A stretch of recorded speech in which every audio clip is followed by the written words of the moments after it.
वो सारे के सारे रेलवे के रिगार्डिंग है।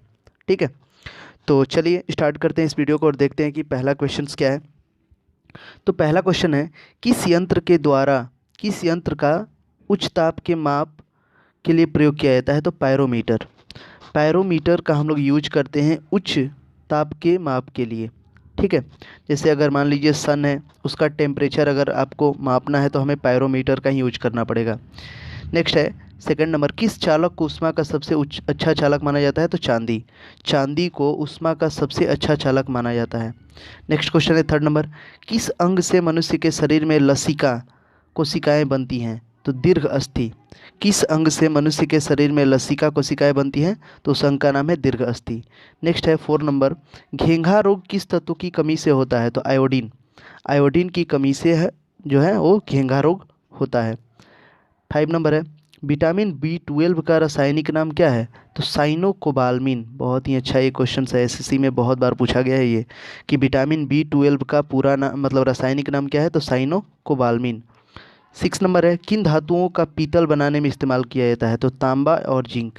तांबा और जिंक की सहायता से पीतल बनता है। ठीक है, तो तांबा और जिंक को मिला के बनता है पीतल। नेक्स्ट है, किन धातुओं का प्रयोग करके सोल्डर बनाने में किया जाता है? तो लेड और टीन। लेड और टीन को मिला के बनता है solder. Next question eight number, किस रेडियो पदार्थ समस्थानिक द्वारा रक्त कैंसर को नियंत्रित किया जाता है? तो कोबाल्ट 60। ठीक है, क्वेश्चन नंबर ये वाला फिर से देखिए एट नंबर, कि किस रासायनिक पदार्थ किस रेडियो पदार्थ समस्थानिक द्वारा रक्त कैंसर को नियंत्रित किया जाता है? तो कोबाल्ट 60 के द्वारा। नेक्स्ट है नाइन नंबर, मनुष्य के गुर्दे की बनने वाली पथरी। बहुत ही इंपॉर्टेंट क्वेश्चन है कि जो पथरी होती है वो किस पदार्थ की बनी होती है? तो कैल्शियम ऑक्जेलेट। कैल्शियम ऑक्जेलेट की बनी होती है वो जो पथरी होती है, वो कैल्शियम ऑक्जेलेट की बनी होती है। ठीक है, नेक्स्ट है टेन नंबर, कि मानव के शरीर में पीलियों की दशा में प्रभावित होने वाला कौन है? मतलब पीलिया जब रोग होता है तो कौन सा अंग प्रभावित होता है? तो लीवर, जिसको कि यकृत हम लोग बोलते हैं, वो प्रभावित होता है पीलिया में। नेक्स्ट है 11 नंबर, कौन सा तत्व मनुष्य के शरीर में सबसे ज़्यादा मात्रा में पाया जाता है? तो ऑक्सीजन। ऑक्सीजन जो है वो मनुष्य के शरीर में सबसे ज़्यादा मतलब मात्रा में पाया जाता है। 12 नंबर है, मनुष्य के शरीर के किस भाग को ट्रैक्रोमा, ट्रैक्रोमा है ये, रोग प्रभावित करता है? तो आँख। आँख में होता है ट्रैक्रोमा। ट्रैक्रोमा बीमारी जो होती है वो आँख को प्रभावित करती है। ठीक है, नेक्स्ट क्वेश्चन देखते हैं 13 नंबर, एंटीबॉडी किस रक्त समूह में उपस्थित होता है? तो AB। AB जो है वो एंटीबॉडी मतलब कि एंटीबॉडी किस रक्त समूह में उपस्थित होता है? तो AB में। AB में जो होता है वो एंटीबॉडी उपस्थित होता है। ठीक है, चलिए नेक्स्ट क्वेश्चन देखते हैं 14 नंबर। तो 14 नंबर है, कौन सा तत्व सबसे ज़्यादा एक्टिव रहता है, सक्रिय रहता है? तो सोडियम। सोडियम जो है वो सबसे ज़्यादा सक्रिय धातु है। नेक्स्ट है, सबसे छोटी कोशिका अंग कौन सी होती है? तो राइबोसोम। राइबोसोम जो है वो सबसे छोटी कोशिका अंग होती है। 16 है, एलिसा। एलिसा टेस्ट किस रोग की जांच के लिए किया जाता है? तो एड्स। एड्स की जांच के लिए हम लोग एलिसा टेस्ट करते हैं। बहुत ही इंपॉर्टेंट क्वेश्चन से एक बार और देखिए 16 नंबर को, कि एलिसा टेस्ट किस रोग की जांच के लिए किया जाता है? तो एड्स के लिए। 17 है, किस हार्मोन को आयोडीन युक्त हार्मोन कहा जाता है? तो थायरोक्सिन। थायरोक्सिन जो है हार्मोन, उसको आयोडीन युक्त हार्मोन कहा जाता है। नेक्स्ट 18, वह कौन सा प्रोटीन है जो दूध में पाया जाता है? तो कैसीन। कैसीन जो होता है वो दूध में पाया जाता है, वो प्रोटीन है एक। नेक्स्ट है 19, सामान्य बातचीत में ध्वनि का स्तर कितना होता है? तो 60 डेसिबल। जब सामान्य बातचीत हम लोग करते हैं आपस में तो उस समय ध्वनि का जो स्तर होता है वो 60 डेसिबल होता है। 20 है, प्रकाश की किरण जब एक माध्यम से दूसरे माध्यम में जाती है तो उस समय आवृत्ति कैसी बनी रहती है? तो समान आवृत्ति होती है, आवृत्ति में कोई चेंज नहीं होता है। जब प्रकाश एक माध्यम से दूसरे माध्यम में जाती है तो आवृत्ति जो होती है वो एक समान होती है।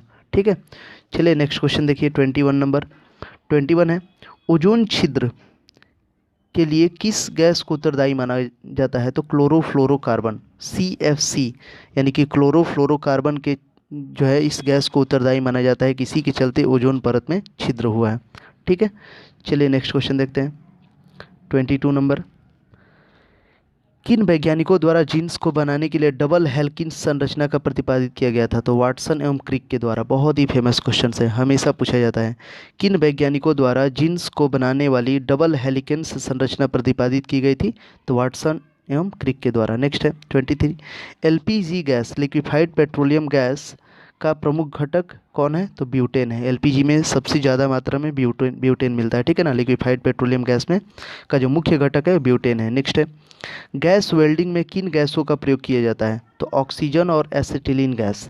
जो गैस वेल्डिंग किया जाता है उसमें ऑक्सीजन और एसिटिलीन गैस को मिश्रण होता है। नेक्स्ट है 25 नंबर, बायोगैस में किस गैस को सबसे अधिक मात्रा मतलब पाई जाती है? तो मीथेन और कार्बन डाइऑक्साइड। बायोगैस में मीथेन और कार्बन डाइऑक्साइड सबसे ज़्यादा मात्रा में पाई जाती है, ठीक है। नेक्स्ट देखिए 26 नंबर। तो 26 नंबर है कि ऑप्टिकल फाइबर किस सिद्धांत पर कार्य करता है? तो पूर्ण आंतरिक परावर्तन। ऑप्टिकल फाइबर जो है वो पूर्ण आंतरिक परावर्तन सिद्धांत पे कार्य करता है। 27 है कि सिगरेट के धुएं में कौन सा मुख्य घटक पाए जाते हैं? तो कार्बन मोनोऑक्साइड और बेंजीन। जो सिगरेट का धुआं निकलता है उसमें कार्बन मोनोऑक्साइड और बेंजीन गैसें होती हैं, ठीक है। नेक्स्ट है 28, गुणसूत्रों में पाए जाने वाले आनुवंशिक पदार्थ को क्या कहा जाता है? तो जीनोम। जीनोम कहा जाता है, ठीक है। गुणसूत्र में पाए जाने वाले आनुवंशिक पदार्थ को जीनोम कहा जाता है। 29 है, पृथ्वी के किस स्थान पर वस्तुओं का भार सबसे अधिक होता है? तो ध्रुवों पर। पृथ्वी के किस स्थान पर वस्तुओं का भार सबसे अधिक होता है? तो ध्रुवों पर सबसे अधिक होता है। 30 नंबर है, लोहे में जंग लगने पर उसके भार में क्या परिवर्तन होगा? लोहे के भार में वृद्धि, ठीक है। लोहे में जंग लगने पर उसके भार में क्या परिवर्तन होगा? तो लोहे के भार में क्या हो जाएगा? वृद्धि हो जाएगा, ठीक है। नेक्स्ट है 30 नंबर, मनुष्य के शरीर में मिलने वाले हीमोग्लोबिन में कौन सा तत्व पाया जाता है? तो लोहा यानी कि Fe फेरस, ठीक है। मनुष्य के शरीर में मिलने वाला जो हीमोग्लोबिन है उसमें लोहा पाया जाता है। नेक्स्ट क्वेश्चन है 32 नंबर। सारे क्वेश्चंस बहुत ही ज़्यादा इंपॉर्टेंट है और हर एग्जाम में रिपीटेड होते हैं, खासतौर से रेलवे के एग्ज़ाम के लिए तो बहुत इंपॉर्टेंट है। इसके अलावा जो भी एग्ज़ाम होंगे जैसे यूपी पुलिस, CHSL, SSC का कोई भी एग्ज़ाम हो, उन सब में ये क्वेश्चंस बहुत बार आए हुए हैं, ठीक है। दूध में 32 है, दूध में सबसे अधिक मात्रा में कौन सा तत्व पाया जाता है? तो कैल्शियम। कैल्शियम जो है वो दूध में सबसे ज़्यादा पाया जाता है। नेक्स्ट है 33 नंबर, जीवित मनुष्य के शरीर में कौन सा तत्व सबसे कम मात्रा में पाया जाता है? तो मैग्नीज। मैग्नीज जो है वो सबसे कम मात्रा में पाया जाता है एक जीवित मनुष्य के शरीर में। अगर पूछा जाए कि कौन सा तत्व सबसे कम मात्रा में पाया जाता है तो मैग्नीज। और सबसे अधिक मात्रा में जो पाया जाता है वो ऑक्सीजन है, ठीक है। इन दोनों तत्वों को आप याद रख सकते हैं। 34 है, परमाणु पदार्थ का परमाणु सिद्धांत किसने प्रतिपादित किया था? तो डाल्टन ने, ठीक है। परमाणु सिद्धांत को प्रतिपादित किया था डाल्टन ने। 35 नंबर है, कौन सा तत्व सबसे अधिक क्रियाशील अधातु है? अगर अधातु में बात की जाए कि सबसे अधिक क्रियाशील अधातु कौन है तो है फ्लोरीन। फ्लोरीन जो है वो सबसे अधिक क्रियाशील अधातु है। 36 है, तारों में सबसे अधिक मात्रा में कौन सा तत्व पाया जाता है? तो हाइड्रोजन, ठीक है। तारों में सबसे अधिक मात्रा में हाइड्रोजन पाया जाता है। जैसे कि सब लोगों को पता है कि सूर्य भी एक तारा है, तो भी जो है हाइड्रोजन और हीलियम से मिल के बना हुआ है। तो जितने भी तारा होता है वो उसमें सबसे अधिक मात्रा में हाइड्रोजन पाया जाता है, ठीक है। चलिए नेक्स्ट क्वेश्चन देखते हैं। तो 37 नंबर है, दूध की शुद्धता किस यंत्र द्वारा मापी जाती है? तो लैक्टोमीटर। लैक्टोमीटर की सहायता से हम लोग दूध की शुद्धता को मापते हैं। 38 नंबर है, ऊष्मा की मात्रा मापने की इकाई होती है कैलोरी। ऊष्मा की मात्रा की मापने की इकाई होती है कैलोरी। 39 नंबर है, कौन सी एक अधातु, ग्रेफाइट जो है एक अधातु है, धातु नहीं है यहाँ पे, धातु लिख दिया गया, अधातु है, एक विद्युत का सुचालक होती है तो ग्रेफाइट।